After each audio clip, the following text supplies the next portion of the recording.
Half a day, everybody, and welcome to Candid News. I'm Johnny Rosario. And I'm Troy Torres. And it is September 25th, Wednesday, on this beautiful island of Guam. And it was very sunny today, and we had a very productive day today. Can you tell I'm darker pale? Yeah. A little bit? I'm darker than you. No, right you're now. not. No, you're not. I still have more Pigment. in my skin. You'll never be darker than me, ever. I'll just get red. It's so stupid. Just Anyway. don't get the tan looking skin, like the the tan leather hide. skin? Yeah. No. Don't do that. Okay. Okay. I Please don't won't, forget promise. to show Kandit some love and share, follow, and like our page. We also have our YouTube page, Candid News Group. There's all our old videos are there. Even going on Troy's page, you'll see our beginning shows. Because we were casting off of Troy's page and then we made Kandit's page. There's lots of vulgarity and trash talk. Yeah. So during that time period. If you want to just see where we've come, where we've come from, we'll never forget where we're from. That's for sure. And also our website, www.candidnews.com. You can just check it out, and that Troy posts updates all day, every day. As soon as he gets information, he sends it out. Trust me, he doesn't hold back. I'm eating Fuji Ichiban. It's karaage chicken, mayo karaage, a little bit of fried rice, and the lettuce that comes underneath the karaage. A lot of it. Not a little bit. Our first story is tax refunds.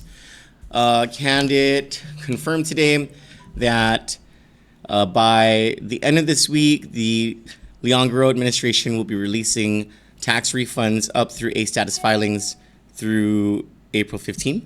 So if you filed your tax return and you're owed a tax refund and you're in A status, so long as your entire tax refund is not garnished for taxes, child support, or GMH debt, you should be expecting a tax refund maybe this weekend, maybe on Monday, depending on when the Department of Administration releases those checks. We don't know how much. As soon as they stuff it in the envelope.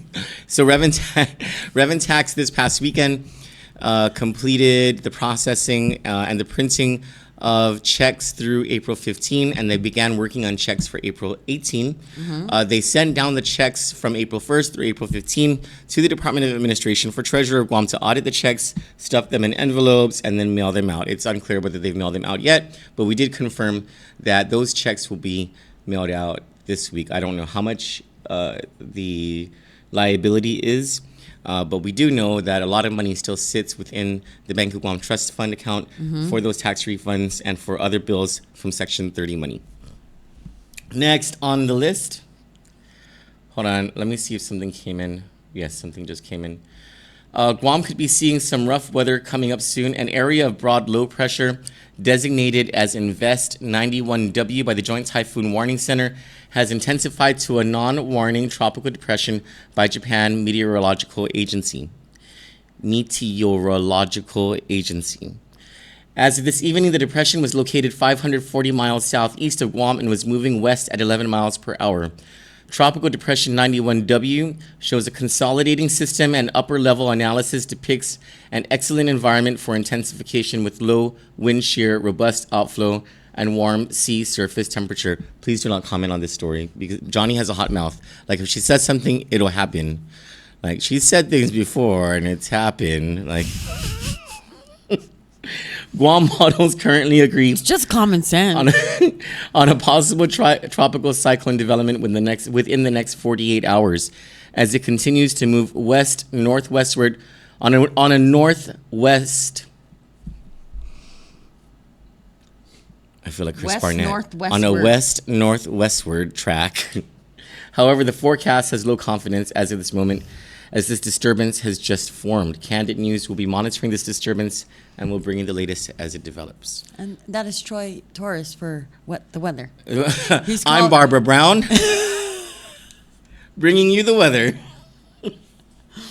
Well, okay, I hope we're just going to be able to laugh at this because we don't need no stinking typhoon, okay? Mm-hmm. I don't know if it gets rid of mosquitoes, but in my recollection of typhoons, the mosquitoes come the day after the typhoon leaves, and it's really bad. And If the government cannot handle a mosquito crisis, it ain't going to be able to handle a typhoon crisis. I'll tell you that right now. The performance of the Joint Information Center and the Emergency Operations Center, despite whatever the senators and the governor tell you about, oh, the World Health Organization was here. It's not an outbreak, Joy. It's just mosquitoes. It's just cases. The World Health Organization was here, and they said we're doing a wonderful job. We should have fireworks. No, we don't need a typhoon because we can't even handle dengue. Next on the news is news from the Office of the Governor.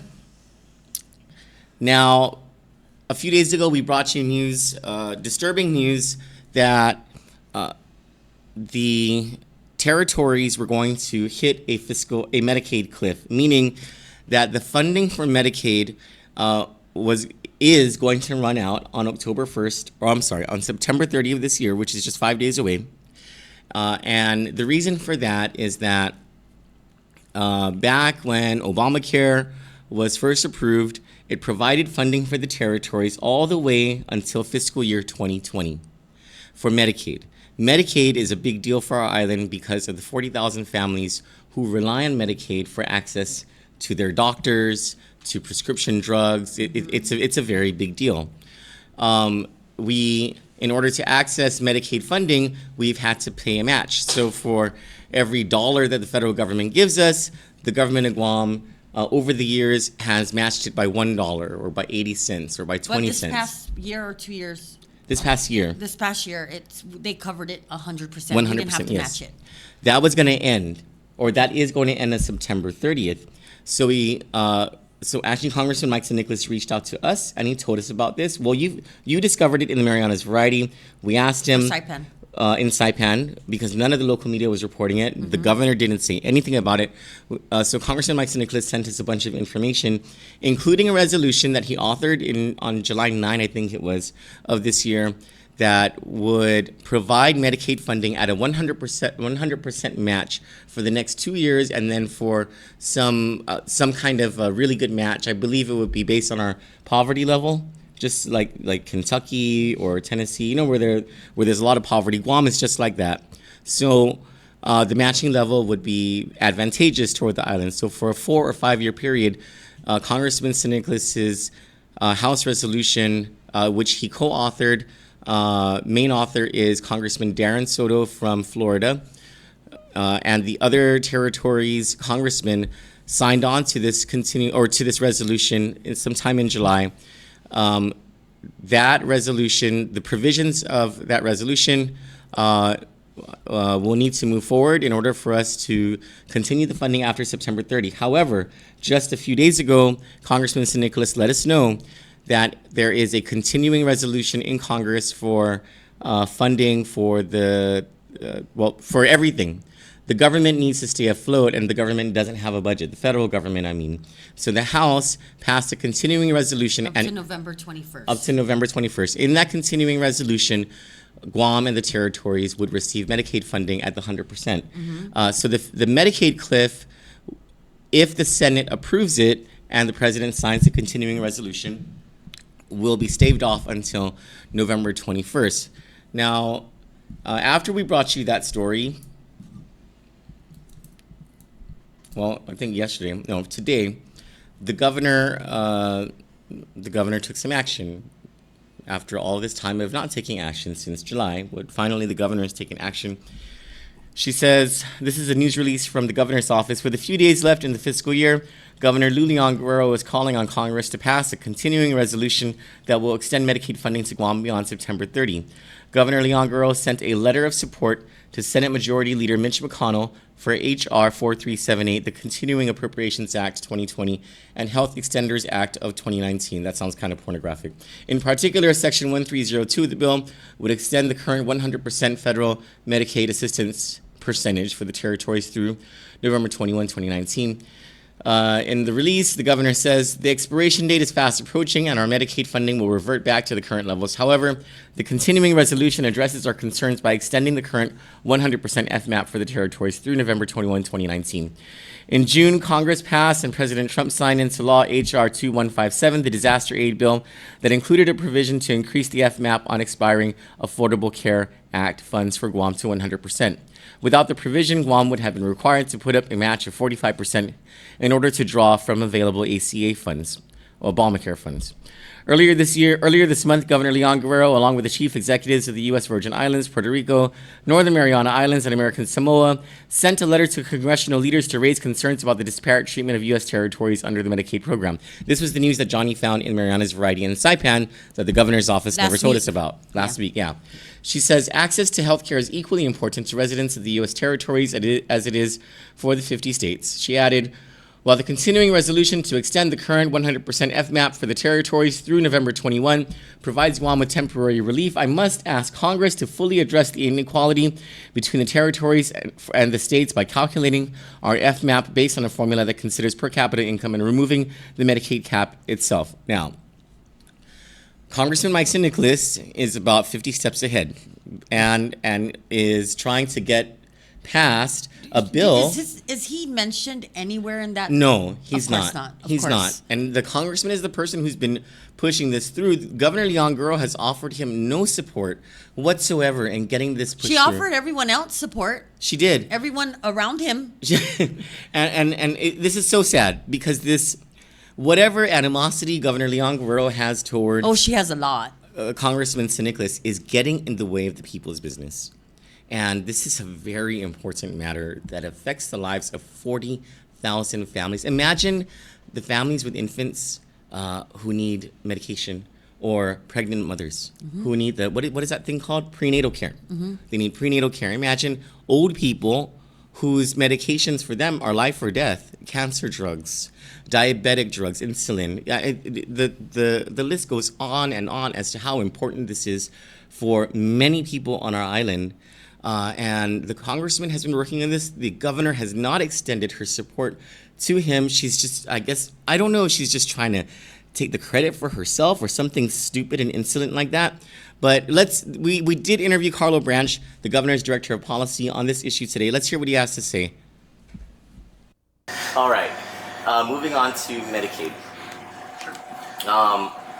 We saw a release this morning from Janela that the governor sent a letter to Senate Majority Leader Mitch McConnell on the continuing resolution that is co-sponsored by Congressman Mike Nicholas to avoid the quote-unquote Medicaid cliff. Can I just get your comments on that? Sure. Actually, the continuing resolution is drafted, authored, and sent to the Senate for the purpose of keeping the federal government and its respective programs alive. One of the provisions in the CR is continuation of access to the Medicaid funds, so we can avoid what you have called the Medicaid cliff. Can you tell us why can you tell our viewers why that's important, especially the Guam Memorial Hospital? I think it's important for two reasons, both of which were outlined in the governor's testimony previously, as well as her recent letter. One is Medicaid is health coverage for the poorest among us. Two is, Troy knows from his experience, that Guam Memorial Hospital sees a mix predominantly led by those in our community who are without insurance or the specific ability to pay out of cash. And the absence of access to Medicaid funding would significantly hamper any government's ability to render care to those who most need it. Has the governor or her DC liaison, Matt Lombardo, received any input from members of Congress, or particularly from the Senate, or any indication from the White House that this is going to happen? I think those of us who watch congressional action feverishly, like I know you do, realize that the major impetus for the CR is the continued operation of the federal government. We also know, through our basic understanding of how governance works, that all money-related bills must emanate from the House.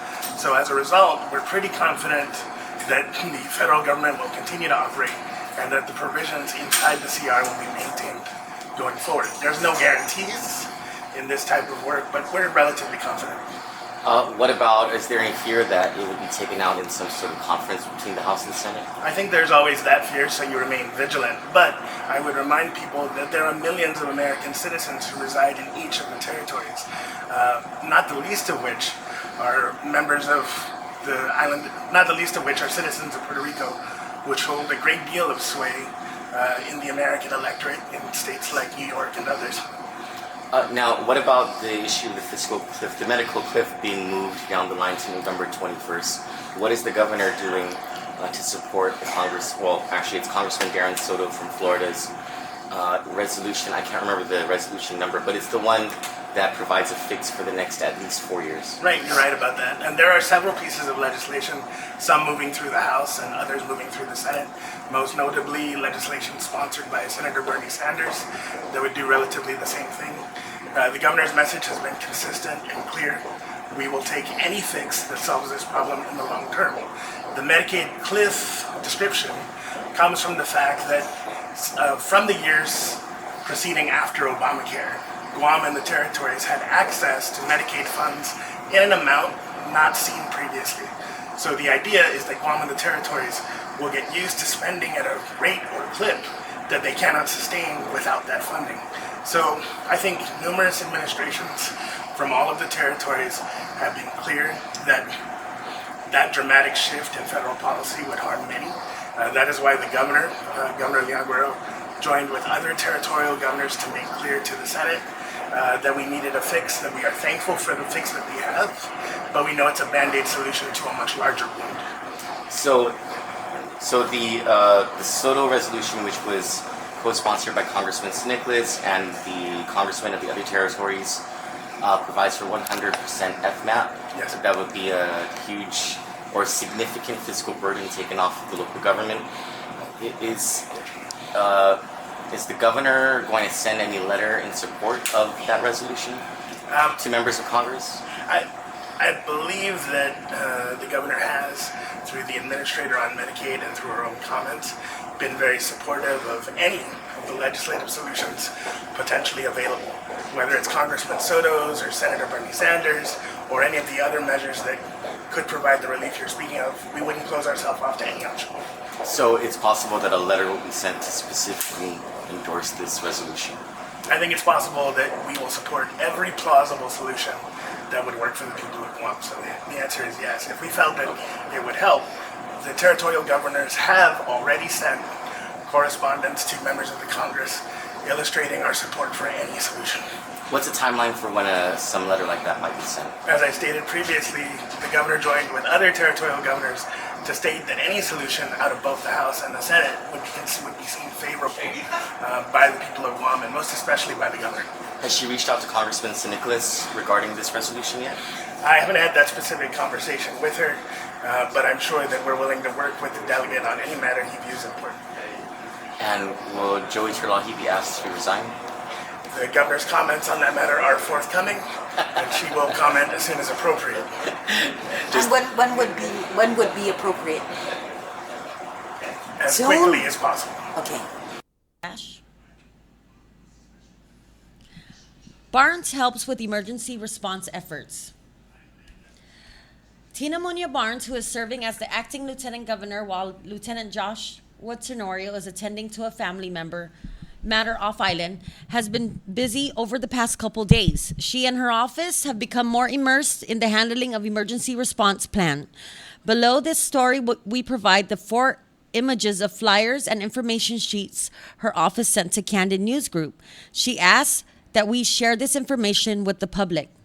Barnes today responded to a series of questions by Kandit regarding senatorial involvement in the emergency response to the dengue crisis, the senator's confidence in the governor's leadership, and the public health director's management of the crisis. We provide her response in its entirety. I believe the greatest asset in this situation is to play the role of a facilitator. As acting lieutenant governor, I have spoken to the governor and her representatives throughout the different agencies as it seems apparent that our government is doing what we need. As my office did our own independent research on what else can our government do to address this situation, I had my staff look at the various emergency response guides from different jurisdictions that have been put in place. There seems to be a consensus of three main elements that address public health emergency response to a dengue outbreak. These elements are public education, identifying high-risk areas, identifying breeding sites. Public education. Since the emergency declaration, the Joint Information Center has been activated to provide the latest updates to the community. Last Wednesday, I was provided a briefing by the Centers of Disease Control and the Guam Homeland Security Briefing Room. And immediately thereafter, a press conference was held to share the updates with the community. I also did a public safety announcement to help raise awareness. I was provided with a few flyers and a fact sheet, which I am sharing with you so that you can help me get the word out. As a policymaker, I am grateful for the education campaign and the ability to ask questions so that I can better understand what we can do to minimize the spread. Identify high-risk areas. Since the identification of confirmed dengue cases on our island, from my understanding, insecticides have been sprayed around areas where cases have been confirmed. Furthermore, other mitigation efforts are underway within schools. Based on last night's information session hosted by GDOE, I was delighted to hear that proactive measures are being taken to reduce the potential of being bitten by a mosquito. These include relaxing of the uniform policy to allow for long sleeves and pants, school administrators being tasked with identifying mosquito breeding sites within their campus, and the support of GDOE Maintenance Division to eliminate such sites. I also spoke to Mr. Juan Flores, the superintendent of Catholic schools, and he had mentioned that within the Catholic school system, individual schools are using their funds to proactively spray pesticides within their schools. Both Mr. Fernandez and Mr. Flores have been in close communication with their staff, and they are taking action.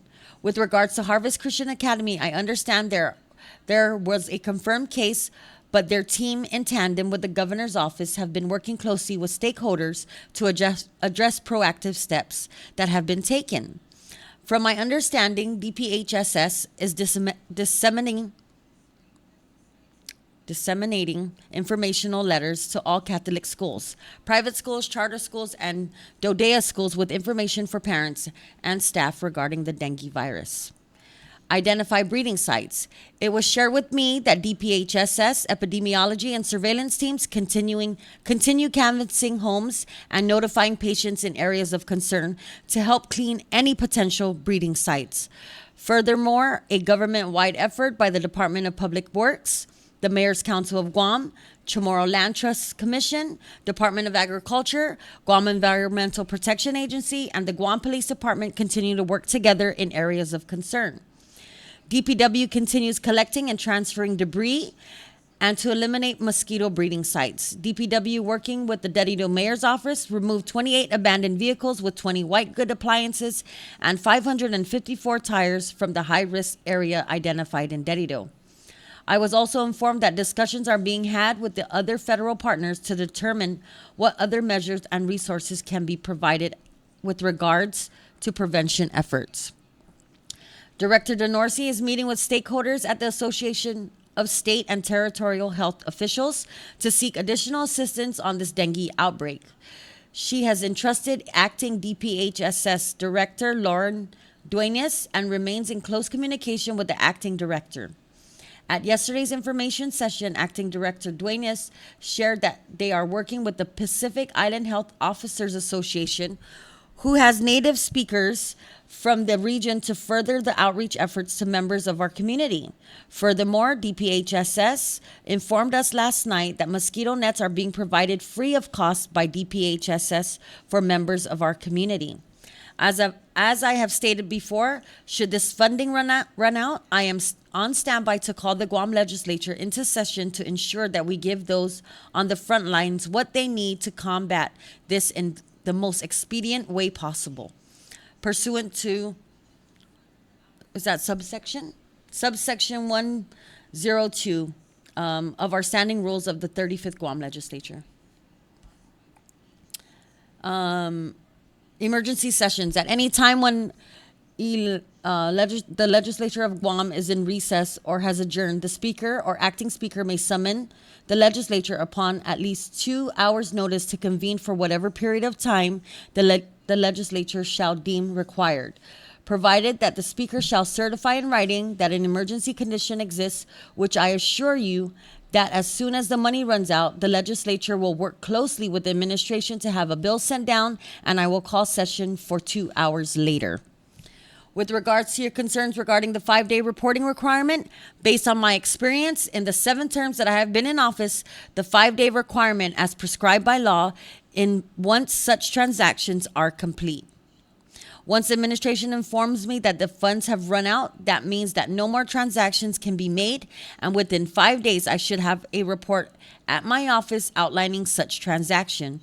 I have reached out to the governor's office and they assured me that they are aware of these requirements and they will be providing me with what the law mandates. In closing, I was provided with a few flyers as well as a fact sheet. I hope you can assist me in sharing this with our community. Tina Rose Munoz Barnes. You know that law that she's citing, she's talking about the 7 terms she's been in the legislature, I believe 2, it wasn't consecutive, so it's sometime over the last 16 to 18 years that she's been a member of the legislature. That law was recently updated as a result of an audit that you found by Public Auditor Doris Flores Brooks. And the speaker is wrong. First of all, the term is proscribed under law, which means the law requires that a report by the administration be turned in 5 days after the declaration of an emergency. I read that. It specifically says that. Yeah. And so the Speaker of the Legislature is just going Bending to the turn, law. She's going to turn her face the other way and allow the administration to break the law on this reporting of transactions under the emergency procurement. And the emergency procurement, it is For that purpose only. and it's one of the most sensitive types of procurements because it gives the governor broad power to spend money however she deems fit. It makes sense during the time of an emergency because it needs to happen that way. But what we have is a sole source procurement of one vendor to spray insecticides, and we're not going to find out anything about any of the ways that this money is being spent or the transactions that have been done until after this whole thing is done. But the purpose of the law for the 5 days is so that the legislature can assure the people of Guam through these checks and Something's being balances done. the right way. And money is not being squandered or going to the personal benefit of anybody through some sort of kickback or anything like that. But the speaker is just going to turn the other way on it. Now, we have responses from other members of the legislature. Let me just go to that.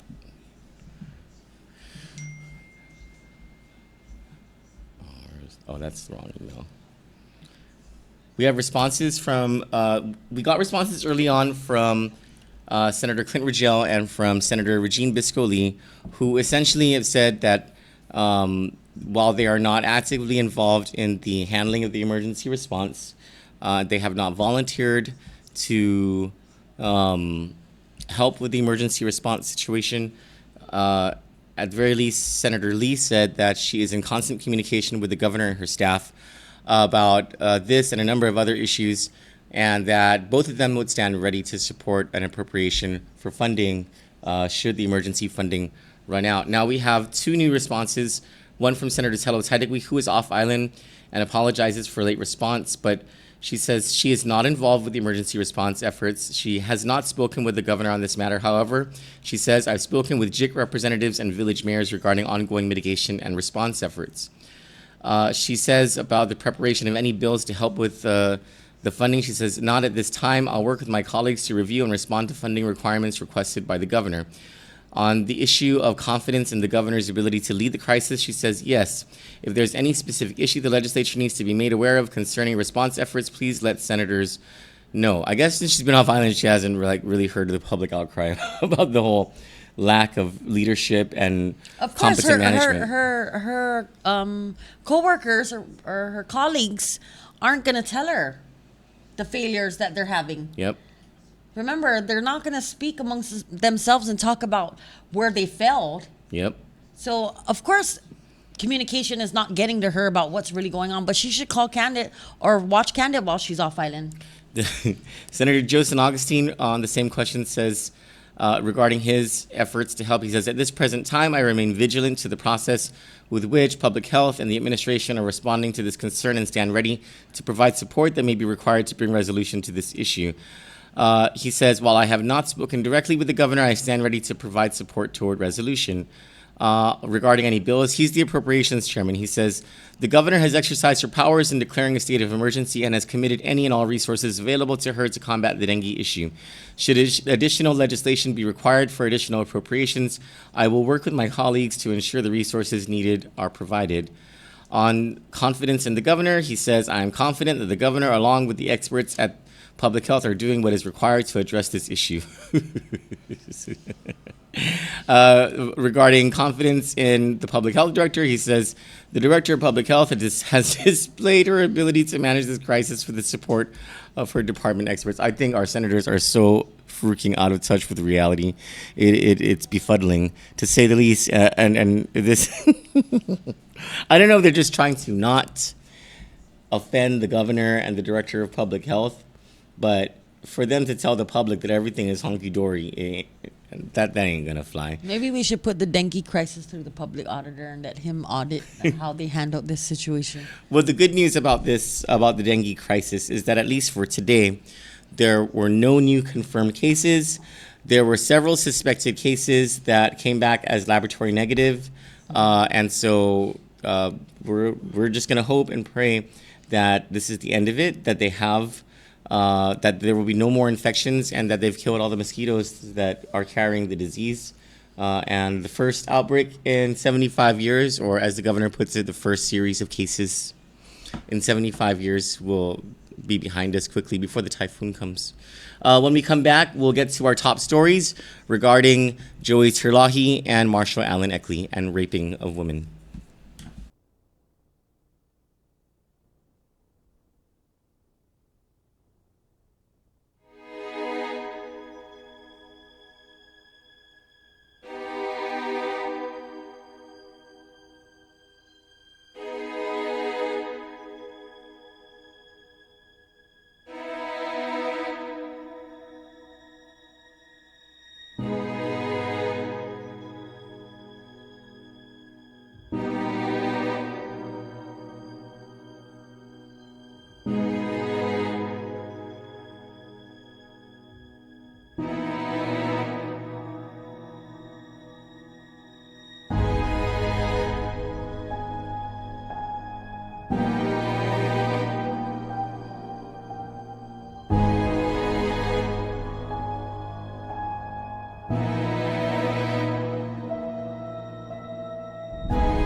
So the BPT of 5%, do you think that can already be brought back to?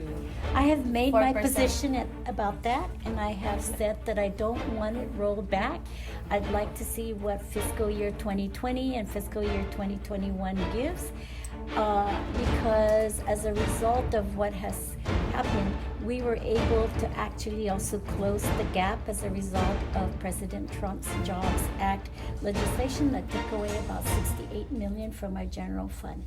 So those are the kinds of things that I am really looking at, Heidi, before, and like I have said, I have spoken to many business leaders also, and they are okay with the 5%.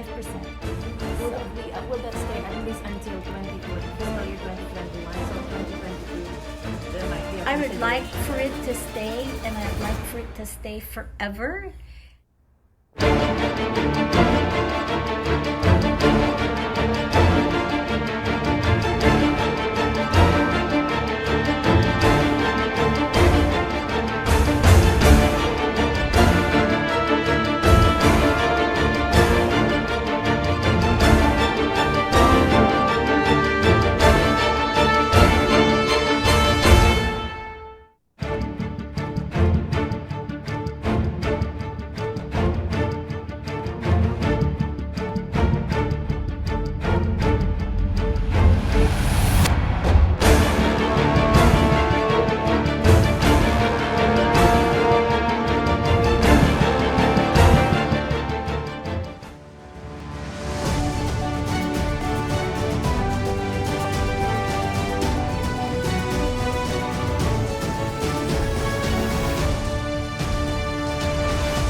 Joey Terlahi is out. Police Captain Joe Carbolito is in. Earlier today, Mr. Terlahi submitted his resignation to the governor, citing the need to be with his family during this time. Mr. Carbolito will be the acting director of the prison until Director Sam Brennan returns to the island later this week. Mr. Terlahi has been implicated by the Federal Bureau of Investigation in the corruption and drug trafficking case against his former colleague and close associate, Jointnia Mayor Jesse Blas. Governor Lulian Guerrero appointed Mr. Terlahi to be Deputy Director of the Department of Corrections in January. Regarding FBI testimony that Mr. Terlahi was part of the illegal detention of a woman known to Mr. Blas by Mr. Blas in his home, Mr. Terlahi said he had nothing to do with the act, but that he was there when Mr. Blas punched and detained the woman. Even if that were true, Mr. Terlahi then would have to answer for misprision of felony charges for being aware of a felony crime and not reporting it.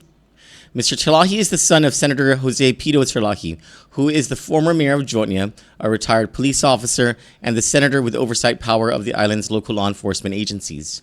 Mr. Terlahi is a retired high-ranking deputy marshal at the Superior Court of Guam. So is Mr. Blas. Since October last year, the federal government has been building a series of cases through a grand jury in Hawaii, secretly run by Assistant United States Attorney Rosetta San Nicolas from Guam. The federal investigation led by the FBI is centered around public and police corruption. Mr. Blas and Mr. Terlahi's former colleague, Deputy Marshal Alan Eckley, also is the subject of this investigation regarding his abuse of office, leading to the sexual enslavement of some of the women under court-granted probation. Mr. Eckley's nephew is former U.S. Drug Enforcement Agency Task Force Officer Jimmy Manglotnia. Mr. Manglotnia is a Guam police officer who recently was removed from the task force because of the federal investigation into his abuse of power. Mr. Blas pled not guilty to the charges read against him in federal court yesterday. The court ordered that he remain in custody and detained on Guam. The charges against him and the investigation into Mr. Terlahi and others runs so deep that federal prosecutor Laura Sambataro asked the court to order Mr. Blas's removal from Guam as he awaits trial. The prosecution wants to prevent Mr. Blas from communicating with Mr. Terlahi while he is detained at the agency. Mr. Terlahi helps to run. Federal Magistrate Judge Joaquin Manabusan Jr. instead ordered both Mr. Terlahi and Prison Director Samantha Brennan to avoid any communication with Mr. Blas. So what happens next? Mayor's Council of Guam Executive Director Angel Sablan told Kandit in an interview this afternoon that he will assume the administrative responsibilities of the mayor. Let's hear that interview with Mr. Sablan now. First of all, how much does a cluster box mailbox cost? Well, I don't handle cluster boxes here. But that will be an answer the post office may give you an answer to. Okay. Certainly not $300 a pop, right? I don't think so. I don't think so. Okay, well, I think they're free, except you pay for the key. Your first round is free. If you ask for additional key, you have to pay for the key. Yeah. $50, right? I'm not sure. Yeah, I think the only cost is the key. Okay, well, just on to more serious things then. The magistrate judge had Mr. Blas detained. So I know we had this discussion yesterday that pending the outcome of, whatever would happen yesterday, whether Mr. Blas would be incarcerated for some period of time, then the Mayor's Council will move forward with some sort of solution for the people of Georgia. Is there any indication of what might be happening now? Well, since yesterday we've actually been looking at the statute, and it's very, very fuzzy Okay. as far as statute. There used to be a provision in there that allowed the governor of Guam to appoint an acting mayor if there's a vacancy of 30 days or more. Okay. That has been removed when they did the new law about this special election for 240 days out, that there is a vacancy.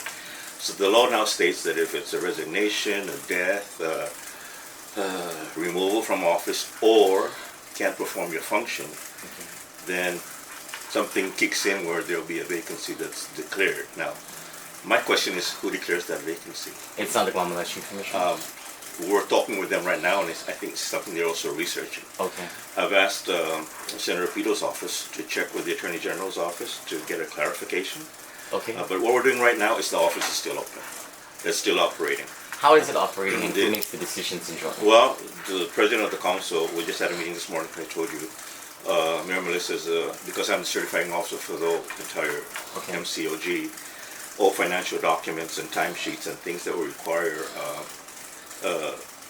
issues with Junior Mayor's office that requires any commitment as far as finances are concerned, I would have to review it and sign it. As far as daily operations of getting mayor's verification, having the guys go out and do the work on the street, this is something they do every day, so they know what it is. So the administrative assistant is always prepared to take over.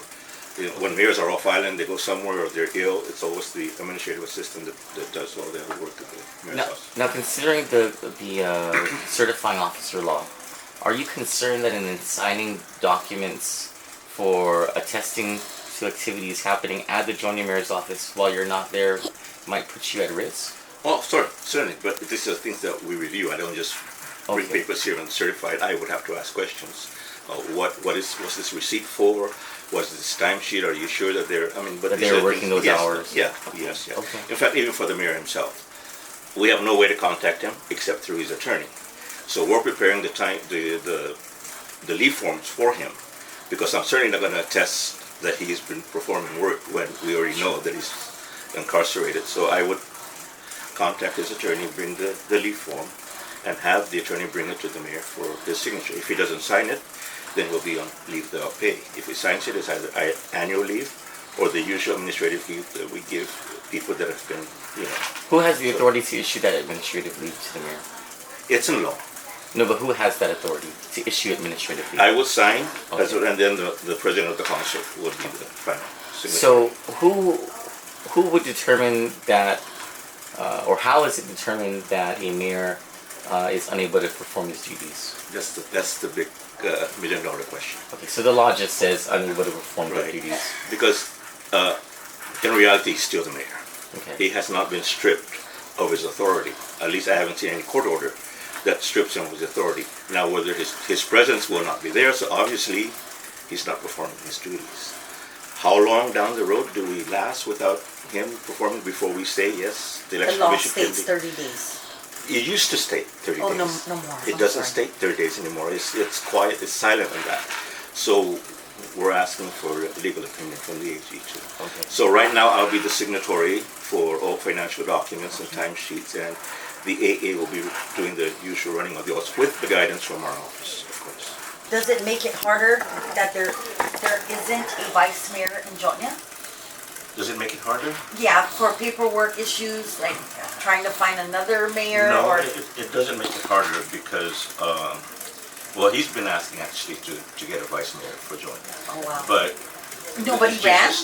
Nobody ran for vice mayor? No, or? there is no provision for a vice mayor in Jotnia. Oh. There's only seven vice mayors in Guam, Okay. and there's 19 villages. So Okay. there's Okay. 11 villages that, 12 villages that have no vice mayors. So in this case, whenever the mayor's not there, it's the administrative assistant that does all the signing of documents and doing the day-to-day operations. Would the Mayor's Council be conducting an audit of the financials of the Mayor's office considering the accusations? Well, we won't be conducting that audit. If we do, we're just gonna take all the documentation and turn it over to OPA. Is the Mayor's Council preparing to Yes, request yes, an audit? Yeah, and within the next 30 days, we'll be reviewing what has happened in that office. Because we've talked to the AA. She's in shock. She doesn't know that this was coming down. And she didn't know what to do. So that's why the president also went up there yesterday to advise them and to let them know that, we can't close the office just because the mayor's not there. We still have to serve the people of Jonia. And we're going to continue to serve the people of Jonia because they still have needs, they still have requests. But as far as getting, and it's also hard to, we say 30 days because they took the hard drives of the computers. So all those documents, financial stuff are on the computer. So the Vice President, Mayor Hoffman, is working with the authorities to try to get that part of the records back. Do we know what else was on those computer hard drives that may be of interest to the FBI? I think it's just general, they just stick everything. And then they pour through it and see what they need and whatever they don't need. Whose computer systems were taken? Is it more than just one? Yeah. Whatever was in the office was So taken. everyone's the computer hard system. drives, yes. And the staffing pattern for that office is online, right? Yeah. Do you know if everyone who was on that staffing pattern had a computer terminal? No, not everyone has one because most of them are community service workers, so they're out in the field. It's just the administration. Okay. Yeah. Clerk, municipal clerk, and the administrative assistant, the mayor.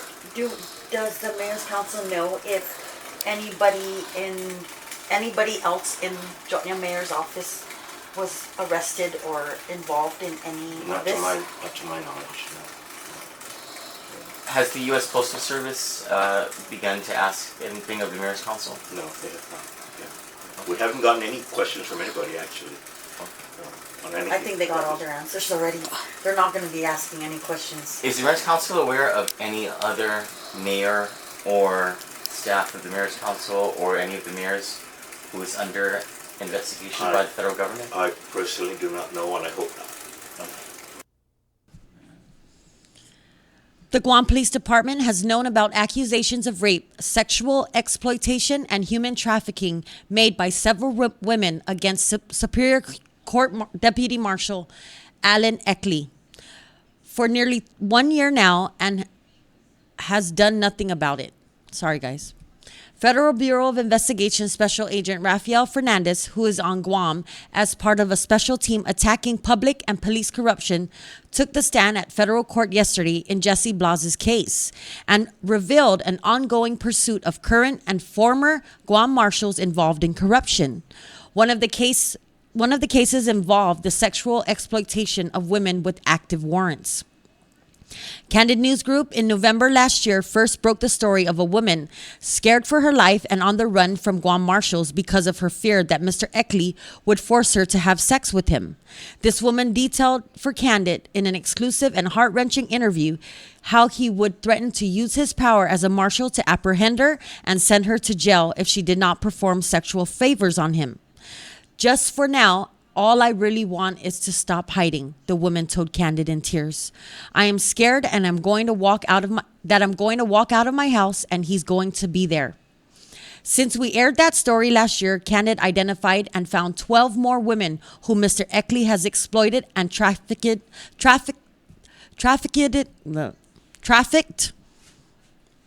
by abusing his power as a marshal. He recently was in charge of the warrants division and would command marshals under him to actively search and apprehend women who did not have sex with him. Of the total of 13 women, Kandit is aware of at least 2 of them that made complaints to the Guam Police Department over the past year. Only after media inquiries following yesterday's testimony at federal court did GPD finally acknowledge the criminal accusations. Acting Commander Manny Chung told reporters that GPD would be investigating the matter. Is the Guam Police Department only acting now because of immense pressure barring upon local law enforcement now that the most massive federal investigation into police corruption has come to light? How will GPD answer to to every day it has allowed Mr. Eckley to be a free man with the power of a badge since first knowing of the allegations against Eckley in November 2018. Kandit asked police spokesman Sergeant Paul Tapau about this earlier today. He read our question but ignored it, fueling suspicion of police cover-up of one of their own in what amounts to be the biggest case of human trafficking by an officer of the law in the history of Guam. The number of victims and the length of the conspiracy far outnumbers and outpaces that from the infamous Blue House case, where 2 GPD officers now are serving decades behind bars. In the absence of any response from GPD on this, we turn to the governor's office. We asked the governor's director of communications, Janela Carrera. For nearly a year, we have been reporting the sexual extortion of women with active warrants by Marshal Allen Eckley. Why is the police department only now going to investigate this? Governor's director of policy, Carlo Branch, responded to Kandit's writing, because your inquiry may touch on potential personnel matters, we are barred from commenting. Mr. Eckley does not answer to anyone in the executive branch. His personnel authority is the administration of the Guam judiciary, which has been aware of the allegations by at least one woman whose attorney brought this matter before one of the judges of the court. The judiciary's administration also has been aware of the allegations since being served with the federal warrant to seize the hard drive of the computer terminal Mr. Eckley accessed at the court. The acknowledgement of a potential personnel matter by the governor's office opened suspicion of an internal investigation into Mr. Eckley's accomplices at the Guam Police Department, which under the purview of the executive branch and can be the only reason for silence by the governor on this matter. We wish to point out that among the campaign promises of Governor Luliang Guerrero, the island's first female governor, was social and criminal justice reform that would help victims of domestic violence, sexual assault, and human trafficking. She has stood up a robust Bureau of Women's Affairs to lead on matters such as these. There has been no indication from the Bureau or the governor's office that this major case involving several women who have been hurt has received any support from Ms. Leon Guerrero. None of the victims have ever been contacted by local authorities to move their cases forward against Mr. Eckley, or at least to receive support as they rebuild their lives. The case against Mr. Eckley is part of a massive public and police corruption investigation being led by the FBI. Assistant U.S. Attorney Rosetta Saniclis has been leading a secret grand jury in Hawaii which anchors these cases as they lead to a federal RICO case against the leaders of this racket. At the very least, the FBI, the U.S. Attorney are pursuing justice for these women. And yesterday, they confirmed on record what Kandit first reported last year. Now, that report last year, this was among our first stories that we did as Kandit News Group. This, if I'm not mistaken, this was the second story that we did. And the first was on the Martinez and Moser case, right? I think they were overlapping. Yes, they were. And I believe that the first time, of course, we were skewering Eddie Calvo and Ray Tenorio. And we did some election coverage as well. But in-depth investigation, we went after. Yes, that. because of the police corruption. Now, in November of last year, we talked about how we first brought this story in November of last year, and for reasons that I cannot discuss, but does involve the investigation of this case, I took that live cast down. I remember. From my Facebook page because of some sensitivities. Now that there's been confirmation from Special Agent Rafael Fernandez about this case, this was since November of last year. And these women, some of them, came forward to the Guam Police Department and did nothing. Throughout the administration of Governor Luliang Guerrero, she's done nothing to help these women. And only now that the federal court this has been announced going something. on for years. A lot of the women have been in and out of the system for years, and at the time when all of this information was coming to me, and a couple of them that I went to seek out, I'm kind of glad I came from where I come from, because a lot of the women would not have spoken to anybody else. But because I came from there, the streets out there, and I've come across these women, and they were able to speak with me, and I was able to give them to the right people. Yeah. Thank God for that. And we were surprised when there was a second woman, and then there was a third and fourth at the same time, and then there were just so many who came forward. And this matter, thankfully, has been under federal investigation. That the federal government has taken it seriously, because the local government did nothing, not to pursue justice against Mr. Eckley or any of his accomplices within the Guam Police Department or the Guam Marshal Service, but also, more importantly, to provide services to these victims.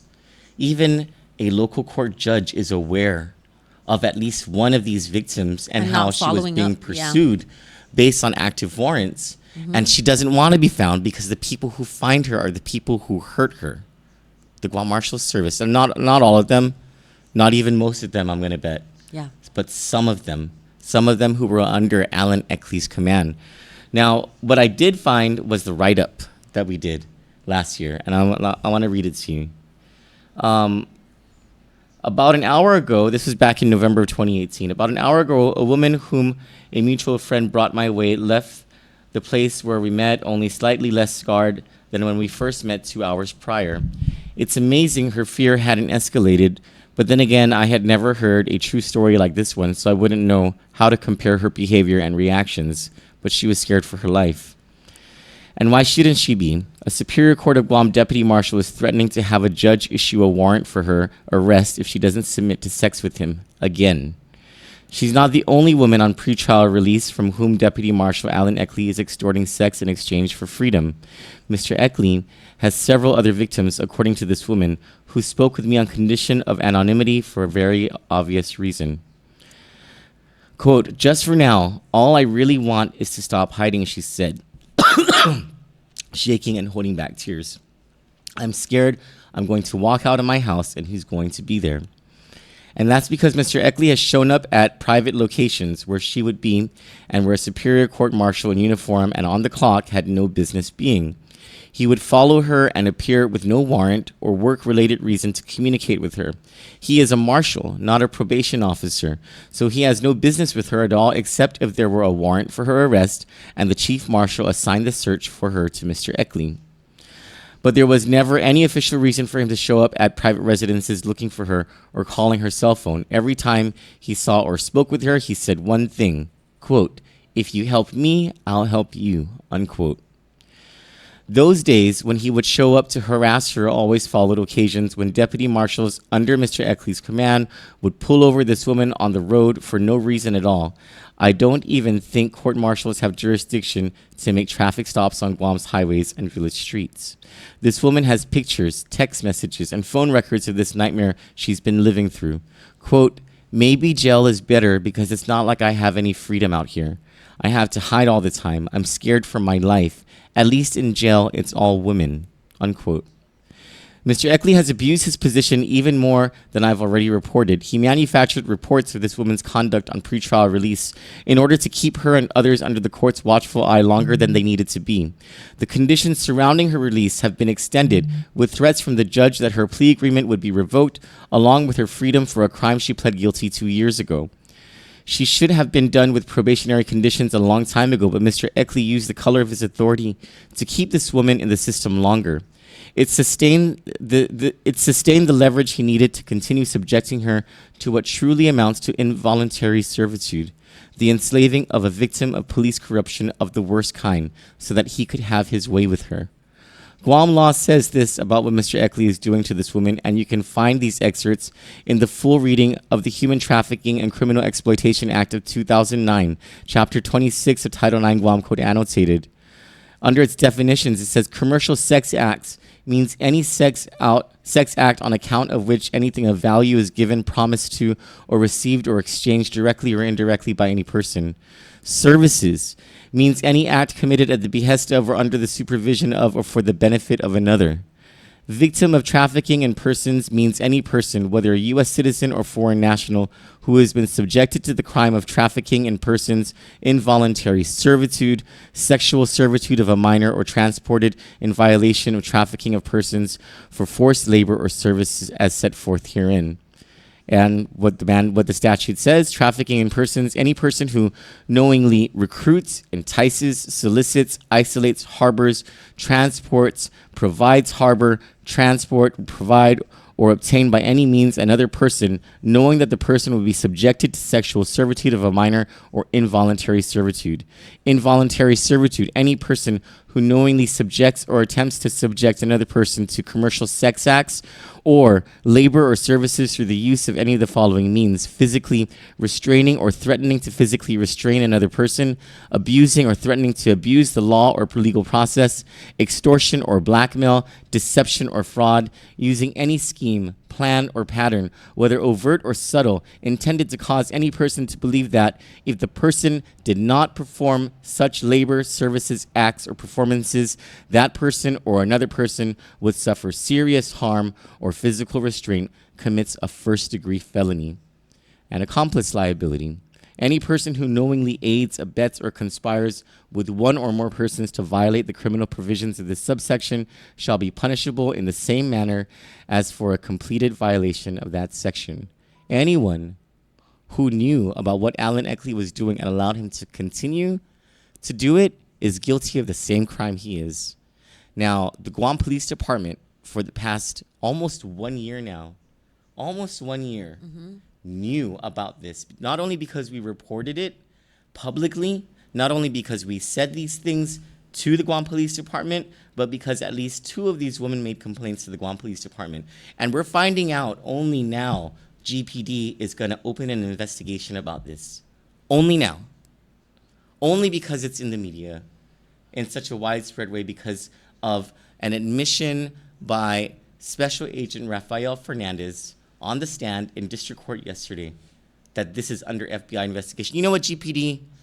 Fuck off. Fuck off. The FBI has it, all right? You had your time to take care of this and to protect those women, and you didn't. Where was the Attorney General's office? Were they aware? Did GPD ever tell the AG that this was happening to these women who have children, who are human beings, who have lives themselves but cannot lead those lives because Of men like Alan, because monsters like Alan Eckley. Now, to prove to you that we have discussed this several times over the last year, we found one of the excerpts from one of the lives. I think it was, Cello, was it from a month ago? It was from the 31st, I think. Of the 31st of July. Let's play from July 31st this excerpt where we talk about the seizing of the computer hard drive from Alan Eckley's computer terminal at the Superior Court of Guam, for which there was a federal warrant proving that the court knew about this at least since July. Let's talk about Alan Eckley. Sure.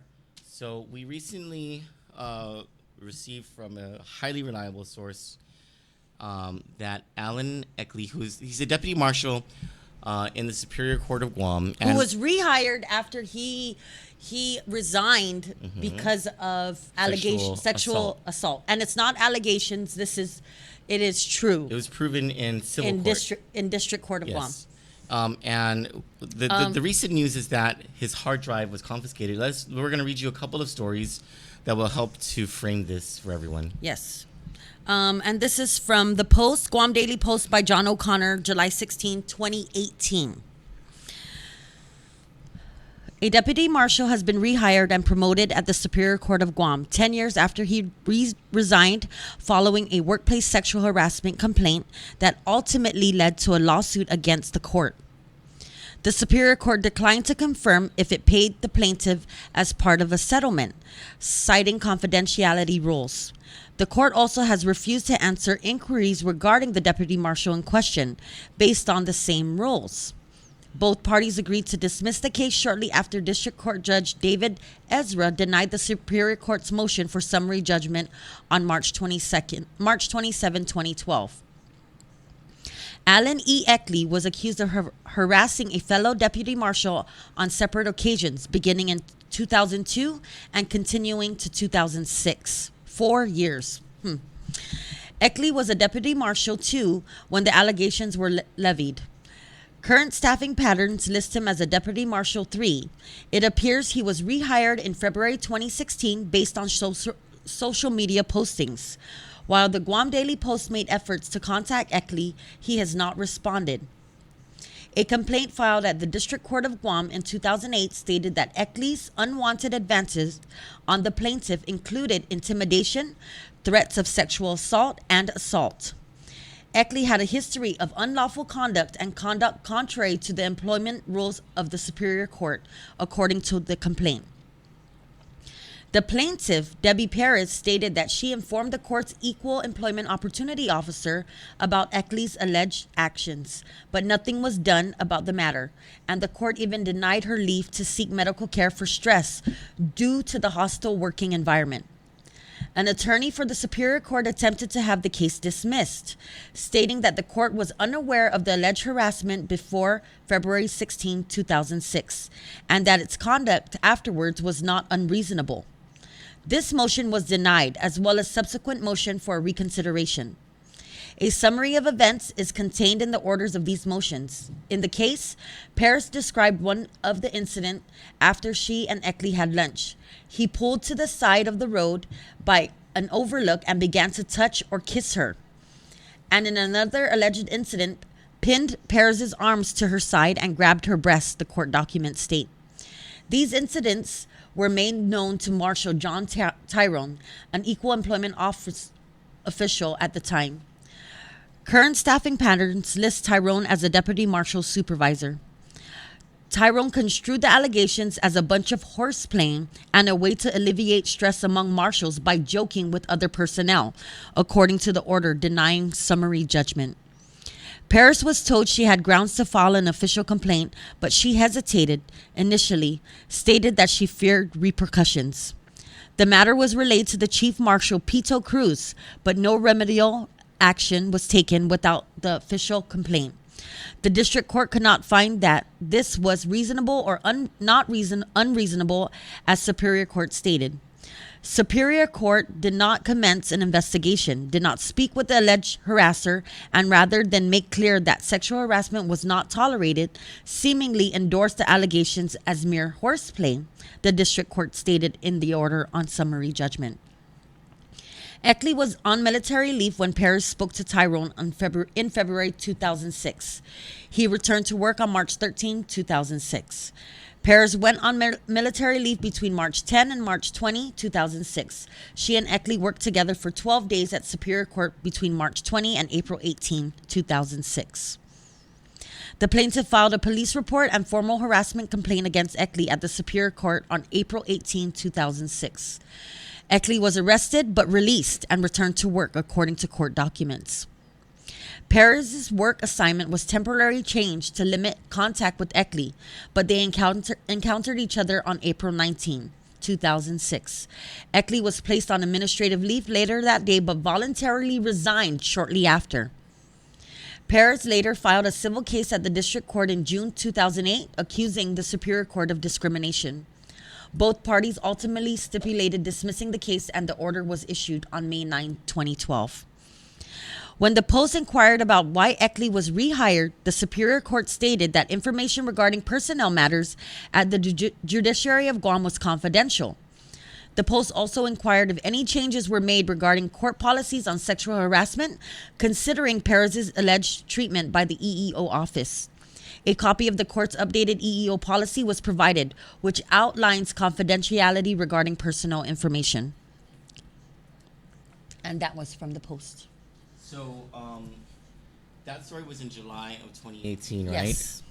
That piqued our interest around that time. This was when we were just starting with the whole live cast thing on Facebook. Mm-hmm. And our numbers were picking up, but at the time, we were concentrating on our first investigative piece, which was into the Martinez and Moser Right. trial in the district court. And There were some news stories that we did between July and December of that year. One of them was the Brandon Acosta murder of Tamika Nauta. One of them was regarding the Luke sisters and the Luke sisters wasn't until this year, right? Yeah. There were a couple stories that we did outside of Martinez and Moser. I remember that this was in the back burner, though. This was something that we were interested in. It was precipitated by that John O'Connor story. Right. But we never actually looked into it until December of 2018. And it was following a phone call that I got from our friend Julius Nedlick, who was serving time for a violation of a warrant, right? Or violation of his probation.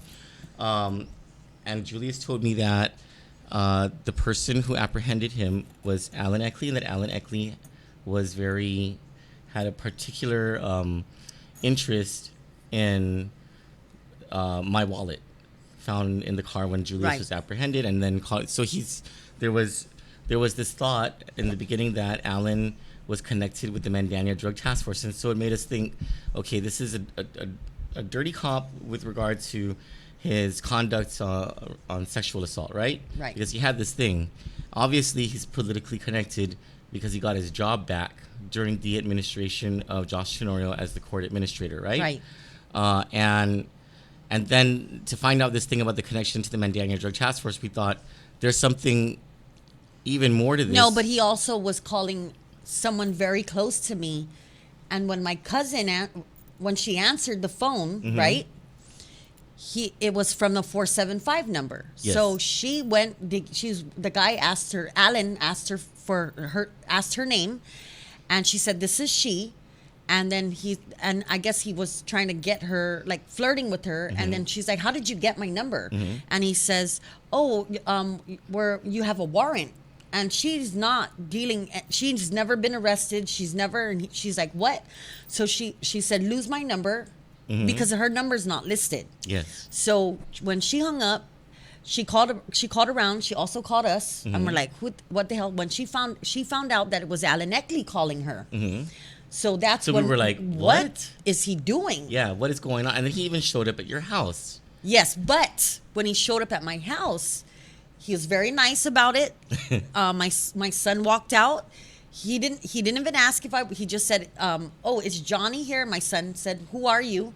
So he passes my son his card, and of course, maybe he just came in that way because I have cameras all over my house. You Legit. are recorded, okay? Ring and all. So he passes my son his card and says, "Please let your mom know to call me, but I don't want to be recorded." So my son found that very, very funny, like. He called you right away. Yeah.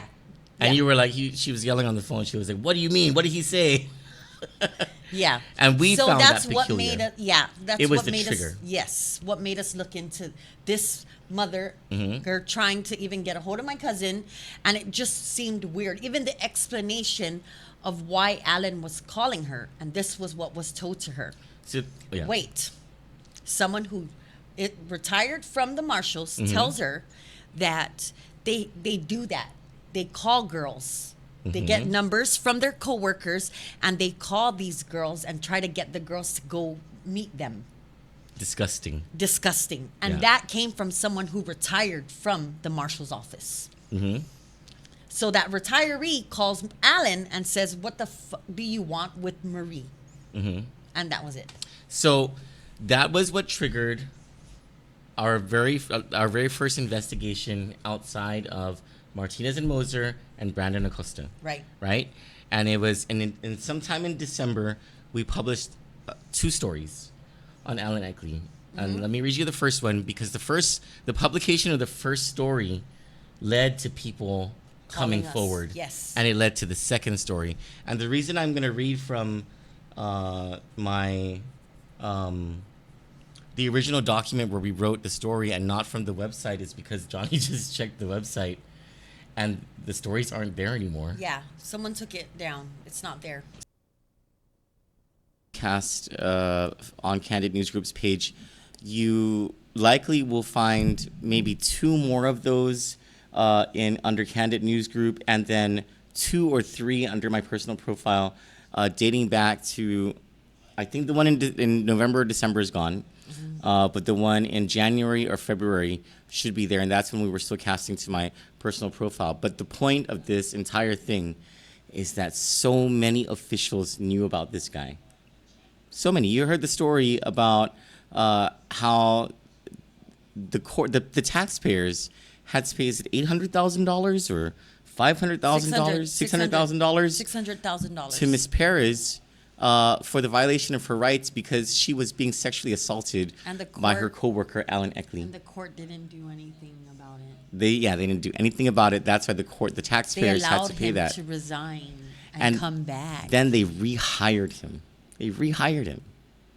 And doing the same. As a matter of fact, And Candid also got source information that Alan Eckley helped a fugitive leave the asylum. with a fugitive Gave who has her- a gave her do's and relationship, don'ts. a relationship with a relative, a very close relative. Well, police officer Jimmy Magnolia. And so you see how all of this ties together, not necessarily in the same cases, not necessarily for the same crimes, but the Maybe overall phone calls. perspective. I think a lot of it had to do with phone calls and them picking up who that person was on the other line. You're talking about the wiretaps, right? Yeah, and then it just keeps adding and adding. And honestly, whoever's involved, whatever small part you had, big part you had, corruption is corruption. And the feds are coming. They're not coming. They're fucking here, Cello. They're here. So more heads are going to roll. We suspect that that the next indictment will be against either Joey Terlahi or Officer Jimmy Magnolia, but there are others. And this isn't. So we said this yesterday. This is not a drug case, though drug trafficking is being used. They by are the feds. using their police power to facilitate drugs. Now, we don't know who exactly, where does that lead to, but we are following the whole police corruption and government corruption, and that's what we're following. That's Yeah. what Candid is following. That's our thing. If you're in the street, that's your hustle. Hey, whatever. Corruption, though, you know, that's what hurts this island the most. It is what makes for an unlevel playing field. It was what keeps people poor, sends them into poverty, breeds addiction, breeds problems, violence. And it all stems from that. And thankfully, because the local government has been so inept. And we are supposed to be able to trust our law enforcement to protect us. Yeah, police corruption is the worst form of corruption because these people have the power to arrest. These people have the power to take away your freedom and my freedom.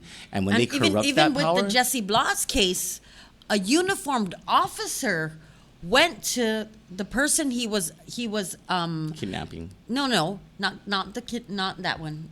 The fake drug person or Brenda. Oh, Brenda. A uniformed police officer went to Brenda's house, knocked on her door to show power. What's that called? Color of law? Mm-hmm. It's They abuse of power under the color of law. They were flexing their muscles. Yeah. And the police, we are supposed to be able to trust them. That I really hope whoever had a little part, big part, it all comes down. They all get weeded out of the law enforcement, and Guam can start all over. They really need to get rid of these people. Yeah. And it's too bad it's the FBI doing it and not ourselves. And it's sad that on the comments they're saying, "Oh my God, that's so sad. He was such a nice guy," you know. Obviously not to some people. Yeah, and those actions led to people getting hurt. You know. Now we don't know if they are on drugs or not, but the crazy part is if they aren't, this is them normally. This is how they normally treat people. Yeah. Yeah. Yeah. You see those stories all the time about people who do crazy things while they're on drugs. But then, you know, the untold story is what they're like when they're not on drugs. Well, I mean, corruption, These are people who are apparently not on drugs, and this is how they are in real life. These are their true colors. Could you imagine if they were on drugs, how much worse their actions would be. And so thank you to the FBI, to Assistant U.S. Attorney Rosetta St. Nicholas, to Prosecutor Laura Sambataro, to U.S. Attorney Sean Anderson for doing right by the people of Guam, for doing us all a favor and doing what the local government will not do. And the silence of the Leon Guerrero administration, all of this is deafening. It is sad that our MAGA Haga is not participating. What do you expect out of her office? They put Carlo Branch there. There's 3 more years left, Chelo, and so we should all hope that things get better. We should all hope that things get better and that the MAGA Haga does well by her promises to protect women against sexual assault, domestic violence, to protect all of us against public corruption, greed, nepotism. The list goes on. And we thought that it would get better from the Calvo administration, but very quickly it's getting worse. And the fact that the police did nothing about this case for months, almost a year, is sickening and is disgusting. It really is. And thank God for this major investigation into public and police corruption being run from a grand jury out of Hawaii. Bravo, Prosecutor Rosetta St. Nicholas. That's all we have tonight. Let's get to your comments. I'm so sorry. Chris Saunders says power tripping. Joanna Amanda Flores says that's a real trip being fucked up and normal. Right? Sure. Our auntie from another panty says, I'm exhausted for Troy and Johnny. This is too much. Imagine how the U.S. Attorney's Office feels and the FBI. They're the ones doing all the work. They must be exhausted. Chris Honor says, yeah, that pari system bullshit really helps people get away with way too much. Joanna says, ever heard of the Blue House case? That's why they don't care. Charlie had to leave us early. We'll see us tomorrow. He has to work early tomorrow. Lucy Santos says, hi, Johnny. Hi. Chris Saunders says, now how the fuck was Eckley shit ignored? GPD too lazy to do paperwork. We just think it's a cover-up. Blind eye. Jessica Manglonia, I love your name. Jessica Sahagan Manglonia. That's a wonderful name. That's like Gloria Macapagal Arroyo or Slobodan Milosevic or Vicky Lynn Manglonia or Judge Ramona Manglonia. I love all those names. She says, hi, Troy and Johnny. Hi. Judy Cave Castillo says, hi, Troy and Johnny, and she's shared our live cast. Thank you. So did Sabine Chargaloff. Thank you so much. Half a day, Marvin Francisco. Top fan +1. Yep. Hi, Carl LG Blas, who says, half a day, Troy, Johnny, and Eric. Hi, Carl. Dot Chargaloff says, request for a pay raise, Carlo. You're doing all the work. I think you're right. Richarlie also shared. Thank you, Richarlie. Our auntie from another panty says, little Lulu LG, come out. Why you have to have Carlo Branch come to rescue? This info is not complicated unless, of course, the governor is clueless. She also says, little Lou LG is $1 too late. Our congressman has been on it since July. Fucking liar. Shaking my head. She's going to ask the congressman support. She should be giving the congressman support. That's what she should be doing. Chris Saunders says, problem after problem on Guam. Yes. Marissa Chan said I was too close to the microphone. Hi, Riss. Hi, Marie. Alan and Jennifer Jackson says, good evenings and buenas biba guahan. Gina says, I love how Johnny just strokes her chin and looks all smooth and pretty. Amy Jackson says, you need typhoon shirt, Barbara Brown. Remember when Barbara White was the cable TV lady? And the cable TV, remember channel? My dad used to like make fun? Like talk so much shit. Like when she said there was gonna be a tropical storm, my dad's like, get ready for the biggest typhoon. So when she said there was a big typhoon, it was a banana storm. No, remember when she would say that it was gonna be sunny outside? That's when you would go get your umbrella. Mm-hmm. So remember the cable news set? It was it's sort of like the CNN set now, where it's the desk, but behind the news desk or the anchor desk is the entire office. And remember, Barbara Brown used to like walk past in the back, and she would bend down from the back, like you see the back and her big ass, and she would bend down to pick up a box. I think she did that on purpose because she did that all the time. She wanted to moon the camera or something. Well, we're Barbara Brown. What Where did I is call her, she Brown? at? I don't know. I remember she picked up a charge like a few years ago for assault or something like that. Thank you for sharing the love, our auntie from another panty. Don't forget to check us out on YouTube and our website, www.candidnews.com. Buenas, Irene Alcantara. Unfortunately, I can't see all of the comments. I can't go up too far. But I don't know. It's a Facebook thing. Carl Fukuda Jr. is asking if anyone needs mosquito coil. Yes. The answer is yes. Jessica says, you're crazy, Troy. And Carl Blas says, great job as always, Candid. Thank you very much. Thank you, everybody, for joining us tonight on our exclusive coverage of this ongoing corruption story, public corruption story that is unfolding before our eyes. It is an historic thing, truly. We love you all, Guam. Good night.